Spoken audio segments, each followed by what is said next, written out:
Welcome to Immerse Kingdom's reading for Week 7, Day 32.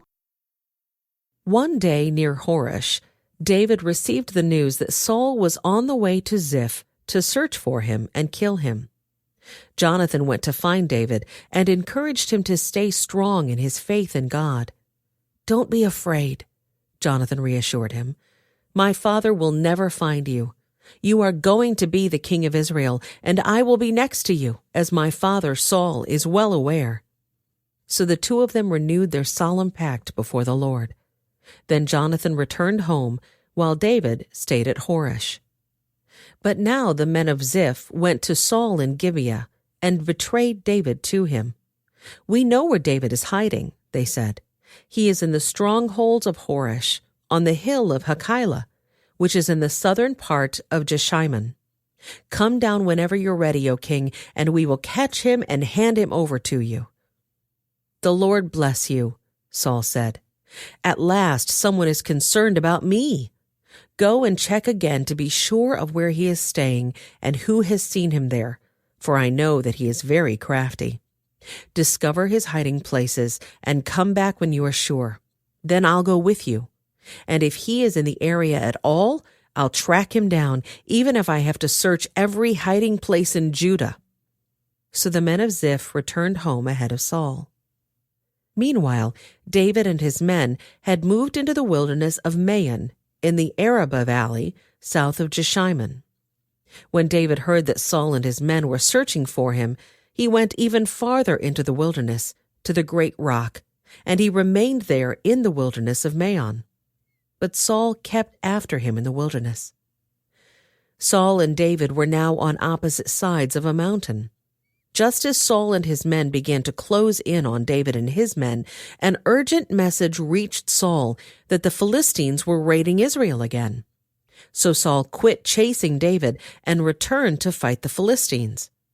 Ever since that time, the place where David was camped has been called the Rock of Escape.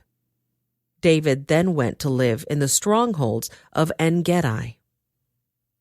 After Saul returned from fighting the Philistines, he was told that David had gone into the wilderness of En-Gedi.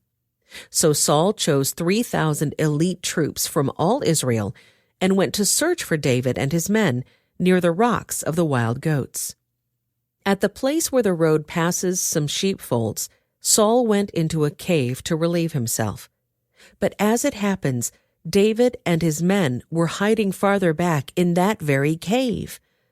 "Now's your opportunity," David's men whispered to him. "Today the Lord is telling you, I will certainly put your enemy into your power to do with as you wish." So David crept forward and cut off a piece of the hem of Saul's robe. But then David's conscience began bothering him because he had cut Saul's robe. He said to his men, "The Lord forbid that I should do this to my lord the king. I shouldn't attack the Lord's anointed one, for the Lord himself has chosen him." So David restrained his men and did not let them kill Saul. After Saul had left the cave and gone on his way, David came out and shouted after him, "My lord the king!" And when Saul looked around, David bowed low before him. Then he shouted to Saul, "Why do you listen to the people who say I am trying to harm you? This very day you can see with your own eyes it isn't true. For the Lord placed you at my mercy back there in the cave. Some of my men told me to kill you, but I spared you. For I said, I will never harm the king. He is the Lord's anointed one. Look, my father, at what I have in my hand. It is a piece of the hem of your robe. I cut it off, but I didn't kill you. This proves that I am not trying to harm you, and that I have not sinned against you, even though you have been hunting for me to kill me. May the Lord judge between us. Perhaps the Lord will punish you for what you are trying to do to me, but I will never harm you. As that old proverb says, from evil people come evil deeds. So you can be sure I will never harm you. Who is the king of Israel trying to catch anyway? Should he spend his time chasing one who is as worthless as a dead dog or a single flea? May the Lord therefore judge which of us is right and punish the guilty one.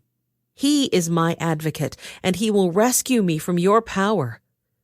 When David had finished speaking, Saul called back, "Is that really you, my son David?"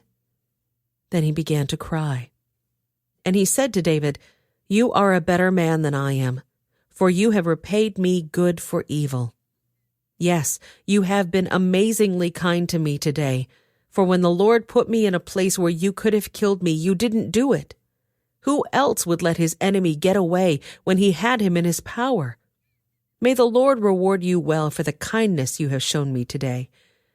And now I realize that you are surely going to be king, and that the kingdom of Israel will flourish under your rule. Now swear to me by the Lord that when that happens you will not kill my family and destroy my line of descendants." So David promised this to Saul with an oath. Then Saul went home, but David and his men went back to their stronghold. Now Samuel died, and all Israel gathered for his funeral. They buried him at his house in Ramah. Then David moved down to the wilderness of Maon. There was a wealthy man from Maon who owned property near the town of Carmel. He had 3,000 sheep and 1,000 goats, and it was sheep shearing time. This man's name was Nabal, and his wife, Abigail, was a sensible and beautiful woman. But Nabal, a descendant of Caleb, was crude and mean in all his dealings. When David heard that Nabal was shearing his sheep, he sent 10 of his young men to Carmel with this message for Nabal: "Peace and prosperity to you, your family, and everything you own. I am told that it is sheep shearing time. While your shepherds stayed among us near Carmel, we never harmed them, and nothing was ever stolen from them. Ask your own men, and they will tell you this is true. So would you be kind to us, since we have come at a time of celebration? Please share any provisions you might have on hand with us, and with your friend David." David's young men gave this message to Nabal in David's name, and they waited for a reply. "Who is this fellow David?" Nabal sneered to the young men. "Who does this son of Jesse think he is? There are lots of servants these days who run away from their masters. Should I take my bread and my water and my meat that I've slaughtered for my shearers and give it to a band of outlaws who come from who knows where?" So David's young men returned and told him what Nabal had said. "Get your swords," was David's reply, as he strapped on his own. Then 400 men started off with David, and 200 remained behind to guard their equipment. Meanwhile, one of Nabal's servants went to Abigail and told her, "David sent messengers from the wilderness to greet our master, but he screamed insults at them. These men have been very good to us, and we never suffered any harm from them. Nothing was stolen from us the whole time they were with us. In fact, day and night they were like a wall of protection to us and the sheep. You need to know this and figure out what to do, for there is going to be trouble for our master and his whole family. He's so ill-tempered that no one can even talk to him." Abigail wasted no time. She quickly gathered 200 loaves of bread, 2 wineskins full of wine, 5 sheep that had been slaughtered, nearly a bushel of roasted grain, 100 clusters of raisins, and 200 fig cakes. She packed them on donkeys and said to her servants, "Go on ahead, I will follow you shortly." But she didn't tell her husband Nabal what she was doing.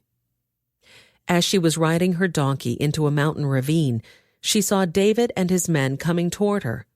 David had just been saying, "A lot of good it did to help this fellow. We protected his flocks in the wilderness, and nothing he owned was lost or stolen. But he has repaid me evil for good. May God strike me and kill me if even one man of his household is still alive tomorrow morning." When Abigail saw David, she quickly got off her donkey and bowed low before him. She fell at his feet and said, "I accept all blame in this matter, my lord. Please listen to what I have to say. I know Nabal is a wicked and ill-tempered man. Please don't pay any attention to him. He is a fool, just as his name suggests, but I never even saw the young men you sent. Now, my lord, as surely as the Lord lives and you yourself live, Since the Lord has kept you from murdering and taking vengeance into your own hands, let all your enemies and those who try to harm you be as cursed as Nabal is. And here is a present that I, your servant, have brought to you and your young men. Please forgive me if I have offended you in any way. The Lord will surely reward you with a lasting dynasty, for you are fighting the Lord's battles, and you have not done wrong throughout your entire life. Even when you are chased by those who seek to kill you, your life is safe in the care of the Lord your God, secure in His treasure pouch. But the lives of your enemies will disappear like stones shot from a sling. When the Lord has done all He promised and has made you leader of Israel, don't let this be a blemish on your record. Then your conscience won't have to bear the staggering burden of needless bloodshed and vengeance. And when the Lord has done these great things for you, please remember me, your servant."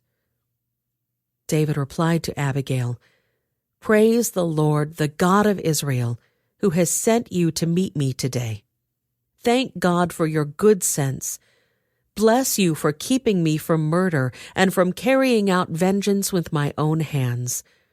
For I swear by the Lord, the God of Israel, who has kept me from hurting you, that if you had not hurried out to meet me, not one of Nabal's men would still be alive tomorrow morning." Then David accepted her present and told her, "Return home in peace.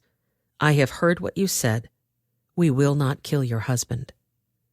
When Abigail arrived home, she found that Nabal was throwing a big party and was celebrating like a king. He was very drunk, so she didn't tell him anything about her meeting with David until dawn the next day. In the morning, when Nabal was sober, his wife told him what had happened. As a result, he had a stroke, and he lay paralyzed on his bed like a stone. About 10 days later, the Lord struck him, and he died. When David heard that Nabal was dead, he said, "Praise the Lord, who has avenged the insult I received from Nabal and has kept me from doing it myself.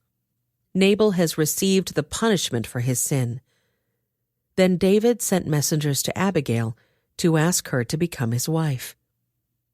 When the messengers arrived at Carmel, they told Abigail, "David has sent us to take you back to marry him." She bowed low to the ground and responded, "I, your servant, would be happy to marry David. I would even be willing to become a slave, washing the feet of his servants." Quickly getting ready, she took along 5 of her servant girls as attendants, mounted her donkey, and went with David's messengers. And so she became his wife. David also married Ahinoam from Jezreel, making both of them his wives. Saul, meanwhile, had given his daughter Michal, David's wife, to a man from Galim named Paltai, son of Laish.